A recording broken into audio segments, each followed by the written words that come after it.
नमस्कार, आगाज एक्सप्रेस देख रहे हैं आप और मैं हूं आपके साथ सिद्धि सिंह। श्री मोरारजी देसाई का जन्म 29 फरवरी 1896 को भदेली गांव, जो वर्तमान में गुजरात के बुलसर जिले में है। उनके पिता एक स्कूल शिक्षक थे और अत्यधिक अनुशासन प्रिय थे। बचपन से ही मोरारजी ने अपने पिता से मेहनत करने और सत्य के मार्ग पर चलने की शिक्षा प्राप्त की। उन्होंने सेंट बुसर हाई स्कूल में पढ़ाई की और मैट्रिक की परीक्षा पास की। 1918 में उन्होंने विल्सन सिविल सेवा में स्नातक डिग्री प्राप्त करने के बाद 12 वर्षों तक डिप्टी कलेक्टर के रूप में कार्य किया। 1930 में जब महात्मा गांधी के नेतृत्व में स्वतंत्रता संग्राम चल रहा था, श्री देसाई ने ब्रिटिश न्याय प्रणाली पर से विश्वास खो दिया और सरकारी नौकरी छोड़कर स्वतंत्रता की लड़ाई में खुद को शामिल होने का निर्णय बना लिया। ये निर्णय कठिन था, लेकिन उन्होंने ये समझा कि देश की आज़ादी प्राथमिकता है और पारिवारिक समस्याएं बाद में हल हो जाएंगी, लेकिन देश की समस्या सबसे ऊपर रखा उन्होंने। श्री देसाई को स्वतंत्रता संग्राम के दौरान 3 बार जेल जाना पड़ा।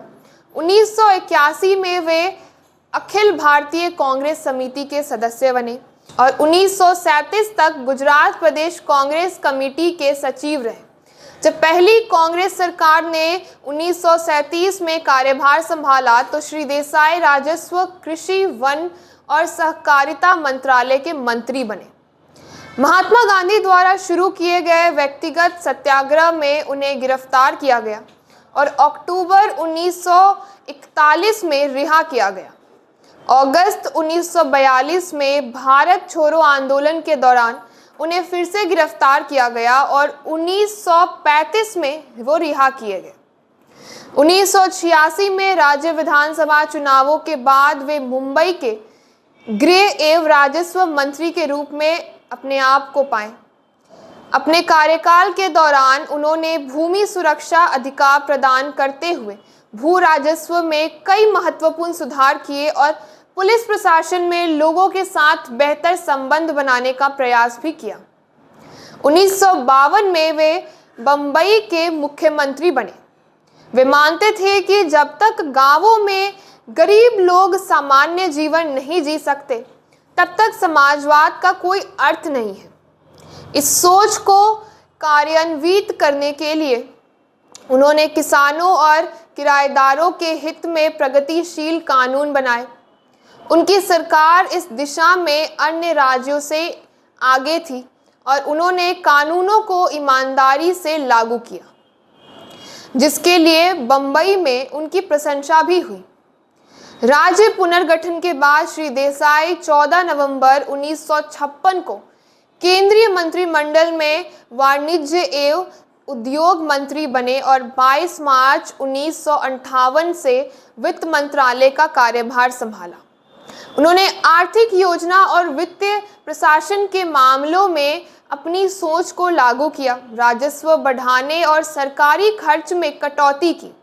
उन्होंने वित्तीय अनुशासन लागू किया और समाज के उच्च वर्गों द्वारा किए जाने वाले फिजूल खर्च को नियंत्रित करने का प्रयास किया। 1963 में उन्होंने कामराज योजना के तहत केंद्रीय मंत्रिमंडल से इस्तीफा दे दिया। पंडित नेहरू के बाद प्रधानमंत्री बने श्री लाल बहादुर शास्त्री ने उन्हें प्रशासनिक सुधार आयोग का अध्यक्ष बनाने के लिए आमंत्रित किया, जिसे उन्होंने अपने अनुभव का उपयोग करते हुए अच्छी तरह से उस चीज को निभाया। 1967 में श्री देसाई इंदिरा गांधी के मंत्रिमंडल में उप प्रधानमंत्री और वित्त मंत्री बने, लेकिन जुलाई 1969 में उन्हें वित्त मंत्रालय का कार्यभार वापस ले लिया गया। उन्होंने इसे स्वीकार किया, लेकिन इस बात से आहत हुए कि इंदिरा गांधी ने इस पर उनसे परामर्श नहीं किया था। इसके बाद उन्होंने उप प्रधानमंत्री पद से इस्तीफा देने का भी निर्णय बना लिया। 1969 में कांग्रेस पार्टी के विभाजन के बाद श्री देसाई संगठन के साथ जुड़े रहे और 1971 में संसद के लिए चुने गए। 1975 में गुजरात विधानसभा से भंग होने पर उन्होंने चुनाव कराने के लिए अनिश्चितकालीन उपवास किया, जिसके फलस्वरूप चुनाव हुए और जनता दल ने बहुमत प्राप्त किया। श्रीमती गांधी के चुनाव को निरर्थक घोषित करने के बाद उन्होंने उनके इस्तीफा की अपेक्षा भी की।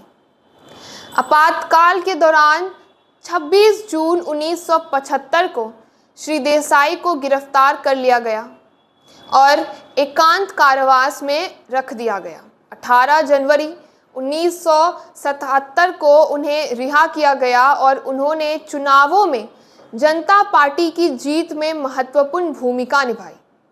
उन्हें सूरत निर्वाचन क्षेत्र से लोकसभा के लिए चुना गया और 24 मार्च 1977 को उन्होंने भारत के प्रधानमंत्री के रूप में शपथ ली। श्री देसाई ने 1911 में गुजराबेन से शादी की और उनके 5 बच्चों में से एक बेटी और एक बेटा जीवित है। प्रधानमंत्री के रूप में उन्होंने भारत के लोगों को एक हद तक निडर बनाने का प्रयास किया कि कोई भी व्यक्ति, चाहे वो किसी उच्च पद का क्यों ना हो, अगर गलत करे तो उसे उसकी जिम्मेदारी लेनी पड़ेगी।